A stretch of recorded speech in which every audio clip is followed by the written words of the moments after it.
નવસારીના જલાલપોર તાલુકામાં કોળી સમાજનું યુવા મહાસંમેલન અને બાઇક રેલીનું આયોજન કરવામાં આવ્યું હતું।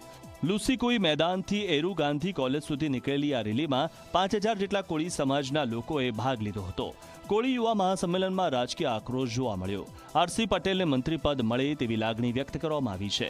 મહાસંમેલનમાં ધારાસભ્ય પટેલે કોળી સમાજને જાગૃત થવાની અપીલ કરી હતી। તેમણે સ્પષ્ટ કર્યું કે રાજકીય પક્ષોમાં જોડાવાનો હેતુ માત્ર વ્યક્તિગત લાભ નહીં પરંતુ સમાજનું હિત જોવાનો છે।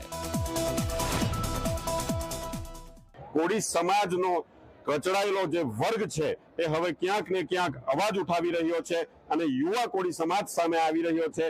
કોળી સમાજના આગેવાનો ધારાસભ્ય શ્રી આરસી પટેલ, એડી પટેલ, ગોવિંદભાઈ સૌ અમારી સાથે જોડાયા છે અને એક અવાજે અમે કોળી સમાજ એક સાથે આખા ગુજરાતમાં આહવાન કરીએ છીએ કે હવે પછી કોળી સમાજને સરકાર હોય, નીતિ વિષયક બાબતો હોય કે આરક્ષણની બાબતો હોય એમાં સરકારે અને સમાજે સ્થાન આપવું પડશે એ વાત નિશ્ચિત છે।